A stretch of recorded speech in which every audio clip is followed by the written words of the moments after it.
কুড়িগ্রামে ব্রহ্মপুত্র, ধরলা, তিস্তা সহ ১৬টি নদ-নদীর পানি বাড়ছে। পানিবন্দী ২ লাখ মানুষ। এদিকে জামালপুরে যমুনার পানি বাহাদুরাবাদ ঘাট ও জগন্নাথগঞ্জ ঘাট পয়েন্টে কমতে থাকলেও ১.৫ লাখ মানুষ পানিবন্দী। অন্যদিকে গাইবান্ধায় ব্রহ্মপুত্র, যমুনার পানি বিপদসীমার অনেক উপরে। ঝুঁকিতে বন্যা নিয়ন্ত্রণ বাঁধ। প্রতিনিধিদের তথ্য, ছবিতে ডেস্ক রিপোর্ট। কুড়িগ্রামে ব্রহ্মপুত্র, দুধকুমার ও ধরলার পানি অস্বাভাবিক মাত্রায় বাড়তে থাকায় নদী তীরবর্তী ভুরুঙ্গামারী, ফুলবাড়ী, নাগেশ্বরী, কুড়িগ্রাম সদর, উলিপুর সহ ৯ উপজেলার ২ লাখ মানুষ পানিবন্দী। ৩৪১টি শিক্ষা প্রতিষ্ঠানের পাঠদান বন্ধ। ৩টি স্কুল তলিয়ে গেছে নদীগর্ভে। বানভাসীদের সহায়তায় ইউনিয়ন পর্যায়ে ৮৩টি মেডিকেল টিম গঠন করা হয়েছে। এখনো সবার কাছে পৌঁছেনি ত্রাণ সহায়তা। আমরা খুব দুর্গতিতে আছি। রান্নাবাড়ি করতে পারি না, টিউবওয়েল তলা গেছে, ল্যাপটিউব তলা গেছে। আপনার যাত্রাপুর ইউনিয়ন গোয়ালপুরীশ্বর ৫০০ পরিবার পানিবন্দী। ৫০০ পরিবন্দী ৪০০ পরিবার একদম পানির নিচে তলিয়ে গেছে। খাবার নাই ঘরে, গরু বাছুরের ঘাস খেয়ার অনাহারে মানুষ অনাহারে ভুগতেছে। এদিকে সিরাজগঞ্জের পরিস্থিতি আগের মতোই। যমুনার পানি ১ সেন্টিমিটার কমে বিপদসীমার ৬০ সেন্টিমিটার ওপর দিয়ে বইছে। নদীর অভ্যন্তরীণ চরাঞ্চলের ৩৪টি ইউনিয়নের ৮৩,০০০-এরও বেশি মানুষ পানিবন্দী।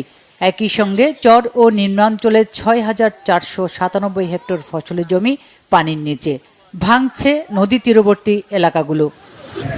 জামালপুরে যমুনার পানি বাহাদুরাবাদ ঘাট ও জগন্নাথগঞ্জ ঘাট পয়েন্টে কমছে। তবে পুরাতন ব্রহ্মপুত্রের পানি বেড়েছে ১৪ সেন্টিমিটার।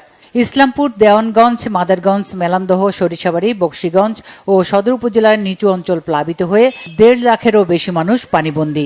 দুর্গত এলাকায় দেখা দিয়েছে শুকনো খাবার, বিশুদ্ধ পানি ও গো খাবার সংকট। টাঙ্গাইলে ভারী বৃষ্টি ও উজানের ঢলে প্লাবিত হয়েছে আরও নতুন নতুন এলাকা। প্রবল স্রোতে ভুয়াপুরের কয়রা কাঁচা সড়ক ভেঙে গেছে। এতে দুর্ভোগে ৫টি গ্রামের মানুষ। ঝিনাই, ব্রহ্মপুত্র, যমুনার পানি বিপদসীমার উপরে। সবচেয়ে বেশি সমস্যা হয়েছে আপনার বাচ্চাদের। এখন এই যে ষান্মাসিক মূল্যায়ন পরীক্ষা হচ্ছে, এদের পরীক্ষাও তো আবার স্কুল যেহেতু বন্ধ না, ওরা দেখা গেল এই পানি ভাঙায় ভিজে তারপরে পরীক্ষা দিতে আসে। আমাদের বাড়িতে মনে করেন যে উঠানে এই পর্যন্ত পানি, রাস্তা দিয়ে এই পর্যন্ত পানি, এই পর্যন্ত এখন আসলে আমাদের চলাফেরার খুব সমস্যা হচ্ছে। ৪-৫ দিন ধরে পানি ঢুকছে, মানুষজন আর চলা করতে পারেন না, খাওয়া দাওয়া খুব সমস্যা হয় দেখতেছে। এদিকে গাইবান্ধায় ভারী বৃষ্টি ও পাহাড়ি ঢলে ব্রহ্মপুত্র ও যমুনার পানি বিপদসীমার উপরে। নদী তীরবর্তী নিচু এলাকা প্লাবিত হয়ে হাজারো মানুষ পানিবন্দী। এলাকার বিস্তীর্ণ জমির ফসল ও শাকসবজি পানির নিচে। শিশু, বৃদ্ধ ও গবাদি পশু নিয়ে চরম বিপাকে বানভাসীরা। Bangla vision news desk.